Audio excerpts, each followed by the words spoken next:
results just like when young children are abused in the aforementioned manner, whereby sudden infant death is then the result. But unfortunately, research in this direction has not yet been performed by the Earth person, which is why no relevant findings will be made for quite some time, so also not with regard to other forms of maltreatment of small children by adults, by whom sudden infant death syndrome is induced. Billy says that is horrible. How long will it take, then, until it has come so far that this form of sudden infant death syndrome is recognized and the respective uncaring parents are called to account? Quetzal says unfortunately, on Earth, respectively with the Earth people, true justice is still written in very small letters, for there is still too much negligence, and thus, serious and very severe crimes are punished more mildly and more gently than small offences. It often seems that the courts would have great respect for serious and very severe crimes and, therefore, would pass more lenient sentences for these than what seems to be the case with smaller crimes, for which no respect is given and which, thus, are condemned harshly. But to answer your question, I must say that it will still take a long time before the aforementioned criminal form of sudden infant death syndrome is recognized and punished. Before the start of the third millennium, this won't be the case. So, in any case, it must be accepted. Billy says so nothing else remains but to wait. Quetzal says there is no other possibility. Billy says so just stick to it. Then another question: did Luke ever make a portrait of Emmanuel? To my knowledge, such is attributed to him. Quetzal says that does not correspond to the truth. Luke in no way mastered the art of drawing, so he was also in no position to produce a portrait of Emmanuel. Such a portrait of Emmanuel, which is attributed to him, comes from an artist of Italian origin, who never saw Emmanuel and who also had no description with respect to Emmanuel's appearance. His name was Alfonso Stranieri. Billy says then I have a question in reference to Queen Nofretete, who was the wife of Pharaoh Amenhotep IV, who was also known as Akhenaten and who, to my knowledge, reigned in the 14th century BC, from 1364 to 1347. Where was Nofretete actually buried? Her real name, so I think, was Nefertiti, right? Quetzal says that is correct. Nevertheless, a tomb of Nefertiti does not exist but rather only one of her double, who was the concubine of Amenhotep IV/Akhenaten, but this was kept secret and, thus, also wasn't handed down in any records. The name of Nefertiti's double was Chipris, which meant the powerful one, while Nefertiti's name meant the beautiful one has come. Nefertiti and Chipris were neither twin sisters nor in any way connected to each other in kinship, yet they were hardly able to be distinguished by those who were initiated. Thus, both of them alternately appeared before the people, who remained unaware of the fact that these were two different women who, moreover, hated one another until death. In consequence of this, then, it came to the murder of Chipris, who was killed by Nefertiti with snake venom. Both were boundlessly jealous of each other, even though Amenhotep IV, respectively Akhenaten, treated both of them equally.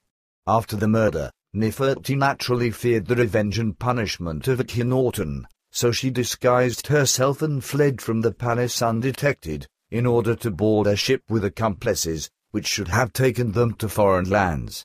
After several hours on the Mediterranean Sea, however, they were surprised by a heavy storm, by which the small ship was shattered and sank, together with Nefertiti and the whole crew, into the wild waters.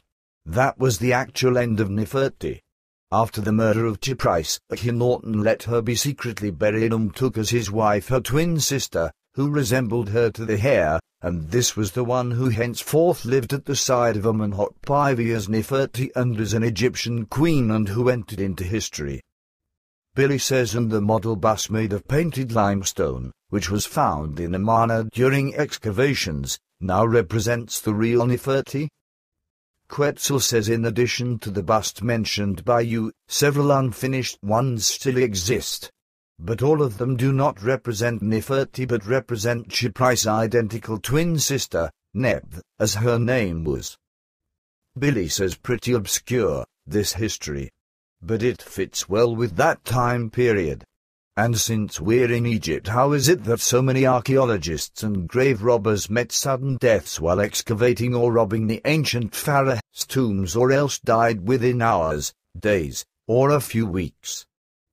Quetzal says there are several reasons for that, but the two most important ones are the following: to protect the tombs against grave robbery. One method was that spines, which were thinner than hair and which were of the fruit of the Indian cactus, were soaked with deadly poisons, were dried, and were then painted onto bandages, with which the dead were wrapped.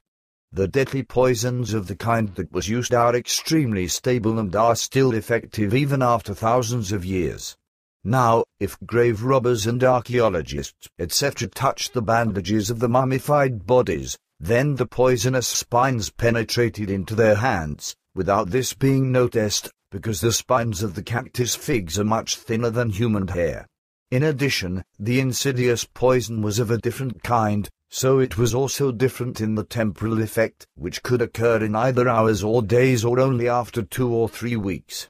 Another very popular and lethal means was the use of fungal spores that were cultivated specifically for the purpose of the quick killing of the grave robbers, so the bandages of the deceased as well as the sarcophagi and the tomb walls, etc., were infected with these.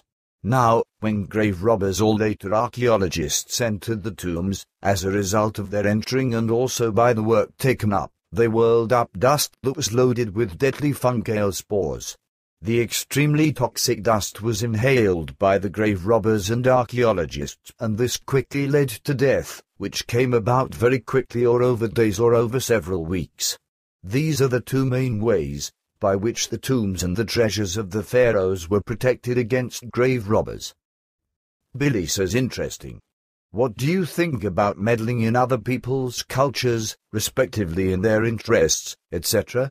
By this, I mean not only interfering in foreign cultures of foreign planets and civilizations, but specifically what is common on Earth, especially in connection with the religions, and I think especially of Christianity, which has sent its henchmen, representatives, priests, and missionaries to foreign nations since ages ago, to natives and to other faiths, in order to convert these to the Christian faith and to the civilization of the white man, either peacefully or very often by forceful proselytizing, by what means there have always been many deaths over and over again, when the foreign nations, natives, and those of other faiths did not follow the sense of the missionaries, etc. Through the criminal activities and actions of these men of God, they were destroyed, and there is still destroyed, the old traditions and customs as well as the old beliefs of the natives by the missionaries who harassed them and who took from them their very own freedom and way of life.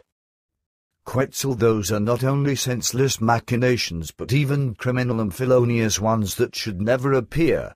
With us, such interventions and interferences are strictly illegal in every form and, thus, are prohibited by appropriate directives.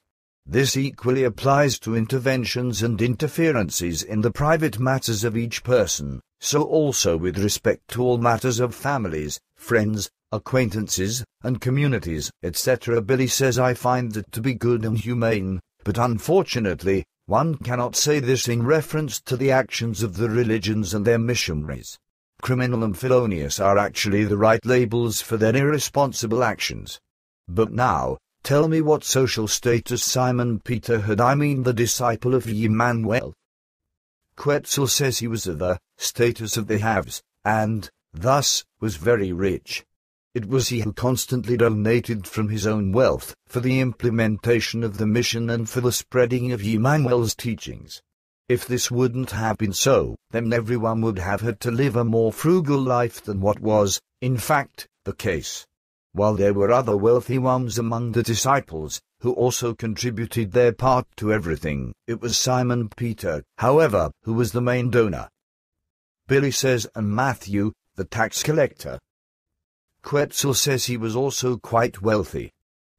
Billy says then another area. It is well known to me that salt is very important for humans, as it also naturally is for animals and plants. But now, what interests me is when, in fact, the first